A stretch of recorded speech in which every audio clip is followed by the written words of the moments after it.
So hello guys, চলে এসেছি আমরা নতুন একটা ভিডিও নিয়ে। এবং আজকের ভিডিওতে আমরা বিদ্যাসাগর ইউনিভার্সিটি আন্ডারে যাদের AC1 কমিউনিকেটিভ ইংলিশ এই পেপারটা রয়েছে, সেই পেপারে কোন কোন শর্ট কোয়েশ্চেনগুলো ইম্পর্টেন্ট তোমাদের আপকামিং এক্সামের জন্য, সেইগুলো আমরা আজকের এই ভিডিওতে আলোচনা করব।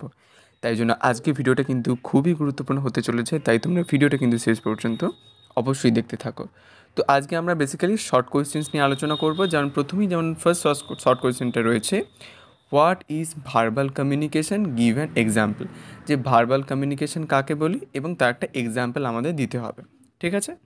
নেক্সট তারপরে রয়েছে state two disadvantages of oral communication. So oral কমিউনিকেশনের দুটো ডিসঅ্যাডভান্টেজেস বলতে হবে। এবং তারপর রয়েছে হোয়াট ইজ ইন্টারপার্সোনাল কমিউনিকেশন, যে ইন্টারপার্সোনাল কমিউনিকেশন আমরা কাকে বলি।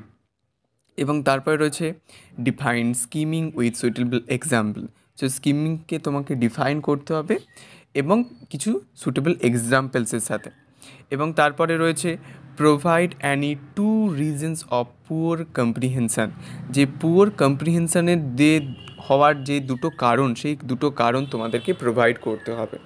এবং তারপরে রয়েছে হোয়াট ইজ সিলেক্টিভ লিসেনিং কাকে বলি, এক্সপ্লেন উইথ অ্যান এক্সাম্পলের সাথে আমাদের এক্সপ্লেন করতে হবে। এবং তারপরে রয়েছে ডিফাইন ইনফর্মাল স্পিকিং স্কিলস, যে ইনফর্মাল স্পিকিং স্কিল বলতে তুমি কী বোঝো সেটাকে ডিফাইন করতে হবে। And at last what are the basic elements of speaking skills হবে এখানে। সো স্পিকিং স্কিলসের জন্য কোন কোন বেসিক এলিমেন্টসগুলো প্রয়োজন হয় সেগুলো আমাদের বলতে হবে।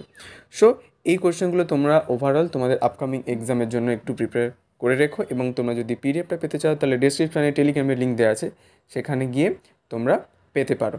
অ্যান্ড বেস্ট অফ লাক সবাইকে, খুব ভালোভাবে তোমরা এক্সাম দাও। আর যদি তোমাদের কোথাও কোনো প্রশ্ন থাকে অবশ্যই তোমরা কিন্তু কমেন্টে জানাতে ভুলো না যেন।